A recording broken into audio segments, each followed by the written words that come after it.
ẹ ǹlẹ́ gbogbo bí tẹ́ bá ti ń gbọ́ mi o ṣe rí èmi mi ò ṣiṣẹ́ àpòpọ̀ mi ò lajú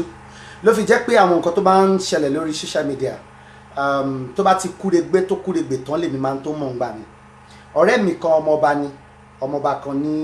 ilẹ̀ Yorùbá ni àgbàlagbà ni ó pè mí ní ìjẹta ilẹ̀ tó ti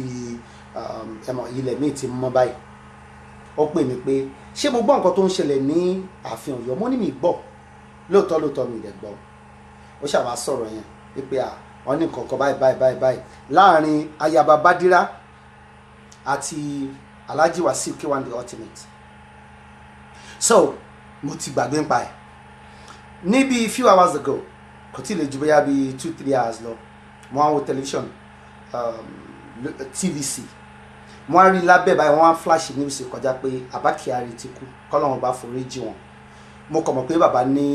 fáírọ́ọ̀sì COVID-19 tí ó ń ṣẹlẹ̀ láyé ìsìn kọ́lọ́run bá wà nù ẹ̀ so mo wá lọ Google search story yẹn because àwọn kan flash story yẹn kọjá ni so mo fẹ́ really mọ̀ kí ló ń ṣẹlẹ̀ mo wá lọ wo story yẹn ibi tí mo ti wá ka story bàbá Abba Kyari lọ́wọ́ kí ni wá pop up story ayaba Badira mo kàn rántí pé àwọn máa sọ̀rọ̀ fún mi ní àná ní time yẹn amẹ́ríkà tí ìbọ̀ sílẹ̀ mọ́ báyìí mo wá wo story yẹn o wá story yẹn wá link mi látòrí ibi tí mo ti lọ fẹ́ ka story ó wá link mi sí àwọn fídíò lórí YouTube so mo wá wo fídíò yẹn lára àwọn fídíò tí mo rí wò mo wo ti Mama Esabod so mo ṣe fídíò yìí láti point àwọn kọ̀ọ̀kan out sí wa èmi ò ní kó níròyìn má kọ̀ròyìn o àbí kọ́ má sọ nípa nǹkan tó máa ń ṣẹlẹ̀ o in fact ó da I need any society àkọ́kọ́ nǹkan tó ṣe pàtàkì ni pé kọ́ máa verify story dáadáa kọ́ kọ́kọ́ rí pé òótọ́ ni àbí irọ́ náà ṣe wá rí nǹkan tó jó òótọ́ láyé àti yìí tó jẹ́rọ́ aláhàlám ọlọ́run nìkan ló mọ̀ but nǹkan tí mo fẹ́ point out ni pé Mama Esabod àgbàlagbà ni wọ́n o kọ́ máa bu àwọn ọba mọ́ o ó wrong èmi kọ́ mo sọ ìwé mímọ́ bíbélì sọ pé kí olúkúlùkù ọkàn kí wọ́n tẹrí wọn ba fún àṣẹ ọba nítorí pé àṣẹ ọba ò wá láti ibì kankan wá bí kò ṣe láti ọ̀dọ̀ ọlọ́run wá ó wá sọ̀rọ̀ síwájú èyí tó sọ lẹ́yìn yẹn ègún ni ó lẹ́ni tó bá ṣe bẹ́ẹ̀ yóò parun alukuran astaghfirullah alazim anabi sallallahu alayhi wa sallam ó ní ẹ má bú àwọn olórí yín o ó ní bí ẹ bá ṣe rí lọ́lọ́run ó ṣe máa yan àwọn olórí fún yín tó ń túmọ̀ sí pé n tá a bá ṣe lágbà lọ́wọ́ ọlọ́run pẹ̀lú olórí tó máa fún wa so ni ẹ má bú wọn olórí ṣe eré olórí ò ṣe eré ó kù sọ́wọ́ ọlọ́run ṣe rí nǹkan tí mi fẹ́ fàyọ ń bi ọ̀rọ̀ yìí gangan ni pé ọ̀rọ̀ afẹ́ kọ story abafẹ́ sọ story àwa lọ ń bú àwọn òyìnbó tá a fẹ́ tí a rò pé wọ́n lajú ju àwa lọ nígbà tó òyìnbó máa débi wọ́n bá àwọn àṣà lọ́wọ́ wa o nígbà tó òyìnbó sì ń sun sínú omi lọ́dọ̀ wọ́n bá irrigation system láfíríkà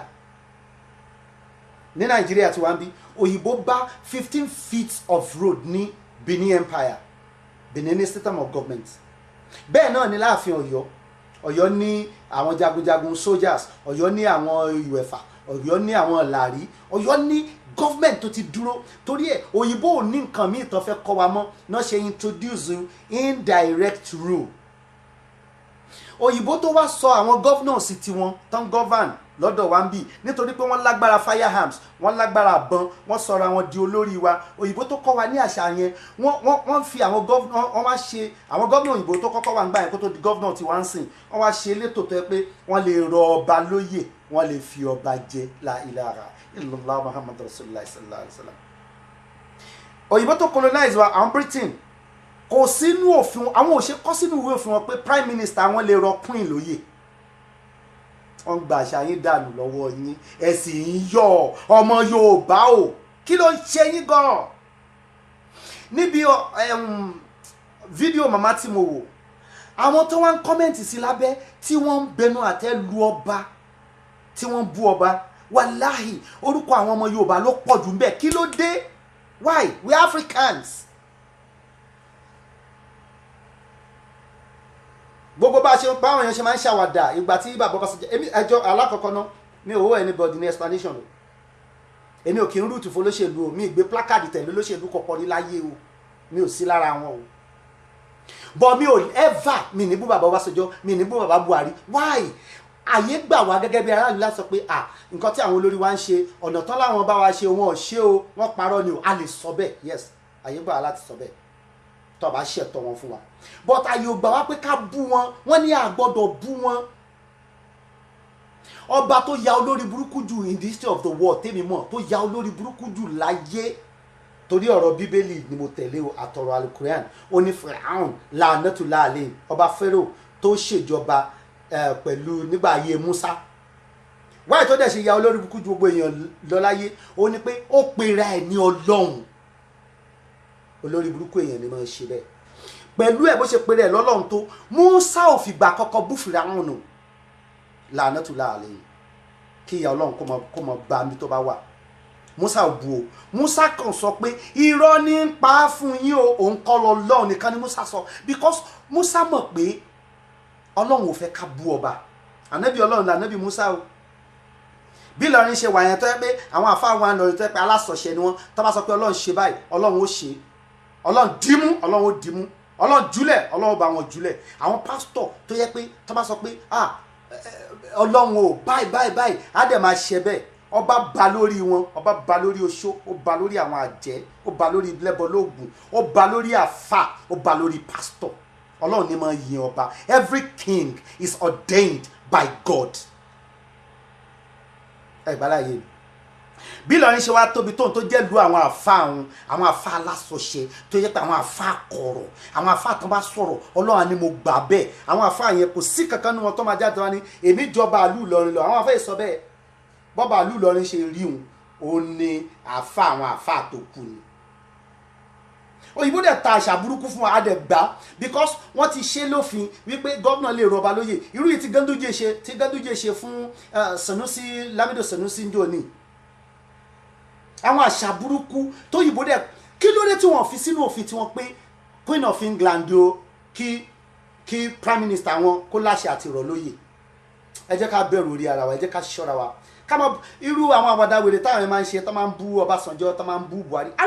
arúgbó làwọn bàbá yìí náà for God's sake a lè sọ fún wọn pé àyè gbà wá o gẹ́gẹ́ bí ọmọ ìlú láti sọ pé ọ̀nà tán làwọn bá wa ṣe wọn ò ṣe o omi tán làwọn máa ṣe fún àwọn ò ṣe ká fi máa correct ills ní society but àyè ò gbà wá láti bú wọn ní abojú àbábímú àní Musa ò bú Fáráò bó ṣe ya bí Fáráò ṣe rí olórí burúkú tó Musa ò bú because ó mọ̀ pé Ọlọ́run ló yàn sípò ń bẹ̀ ẹ̀ẹ́dẹ̀já bẹ̀rù Ọlọ́run pàápàá jùlọ ẹ̀yin ọmọ Yorùbá ní jọ̀hún Aláàfin Ṣàwẹ́wà kì í ṣeré kò gbúdọ̀ ṣàwàdà kó wá ní ẹ̀rọ orí ẹ̀bí kan gbé wọ́n kàn máa gbé orí oúntàn sógán bẹ́ẹ̀ ni àṣẹ àwọn ọba ṣe rí Ọlọ́run fi agbára ikú àti ìyè sí ọwọ́ àwọn ọba in those days bẹ́ẹ̀ náà làwọn olórí táwa ní sí tó pé ipò àyàn wọn sí ni bí president bí governors bẹ́ẹ̀ láyé ṣe rí Ọlọ́run ni máa ń yàn wọ́n Ọlọ́run fi wọ́n sípò ni tẹ́ ẹ bá fẹ́ kọ sítórì abẹ́fẹ́ sọ ẹ má bu àwọn ọba ó tàbùkù bá àwa gangan gẹ́gẹ́ bí èèyàn ẹ rí China tó yẹ pé China ní stakes wọn ní almost ìdá kan àbí ìdá méjì nínú gbogbo ayé báyìí especially in Africa ẹ mọ ibi tí China lágbára dé wọ́n ti ń di world power lọ China ò fi àṣà àti ìṣe ìlú wọn lẹ̀ òyìnbó náà ti ṣe ìjọba lórí wọn rí kí ló dé tí wọ́n wá gbàgbé àṣà tiwọn tí wọ́n gbàgbé òun náà fi ń lọ wájú àwọn àṣà wa ti ń parẹ́ ẹ̀dẹ̀ ń tàbùkù bá wa kò dẹ̀ dá bẹ́ẹ̀ story tẹ́ bá fẹ́ kọ ẹ kọ story ẹ sọ story ẹ má bu ọba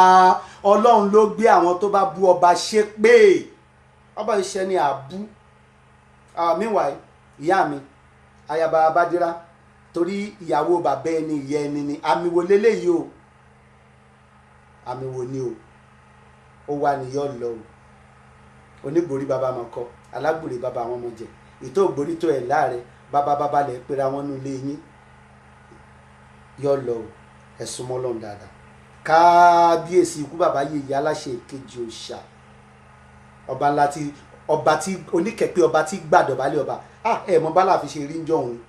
láti river Niger jẹba dé Dahomey ní Kútọ̀nù lálàáfin pàṣẹ rẹ̀ like 75% of all Yorùbá speaking state ilẹ̀ Aláàfin ni tó ti ń pàṣẹ